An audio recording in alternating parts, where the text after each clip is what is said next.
बहुत समय पहले की बात है। एक राज्य में एक प्रतापी राजा राज करता था। उसकी 3 सुंदर और बुद्धिमान बेटियां थीं, रूपाली, सुनाली और कमलिनी। राजा अपनी तीनों बेटियों से बहुत प्रेम करता था और चाहता था कि वे सुखी रहें। एक दिन राजा ने अपनी बेटियों से पूछा, तुम्हें मुझसे कितना प्रेम है?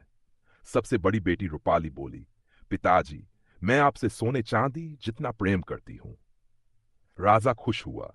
फिर दूसरी बेटी सुनाली ने कहा, मैं आपसे हीरे मोती जितना प्रेम करती हूं। राजा ने उसे भी आशीर्वाद दिया। जब सबसे छोटी बेटी कमलिनी की बारी आई तो उसने कहा, पिताजी, मैं आपसे नमक जितना प्रेम करती हूं। राजा को यह सुनकर बहुत गुस्सा आया। उसने सोचा, नमक जैसी तुच्छ चीज से मेरी तुलना कर रही है। क्रोधित होकर राजा ने कमलिनी को महल से निकाल दिया। कमलिनी जंगल में भटकने लगी। सौभाग्य से एक वृद्ध दंपति ने उसे अपने घर में शरण दी। समय बीता गया और कमलिनी की सुंदरता और बुद्धिमानी की चर्चा दूर दूर तक फैल गई। एक दिन पड़ोसी राज्य के राजकुमार को कमलिनी से प्रेम हो गया और उन्होंने विवाह कर लिया।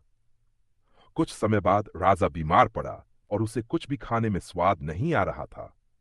तभी कमलिनी ने अपने महल के रसोइयों को आदेश दिया कि राजा के भोजन में बिना नमक डाले खाना दो परोसा जाए। बहनों की कहानी। राजा ने हिंदी। पहला निवाला किसी लिया और गांव में तुरंत दो कहा, बहनें रहती थीं, यह खाना इतना आयशा और फीका जोहरा। क्यों है? आयशा तभी बहुत नेक कमलिनी दिल, उसके सामने आई और मेहनती बोली, और दूसरों की मदद करने पिताजी, वाली थी, अब आपको समझ जबकि आया कि जोहरा नमक स्वार्थी, कितना घमंडी और महत्वपूर्ण है। कठोर हृदय की थी। राजा को उनकी अपनी माँ का गलती का देहांत हो एहसास चुका था हुआ। और उनके उसने पिता कमलिनी को बीमार गले रहते लगाकर थे। माफी मांगी और खुशी खुशी अपने राज्य लौट आया। तब से राजा ने समझ लिया कि सबसे साधारण चीजें भी बहुत मूल्यवान होती हैं।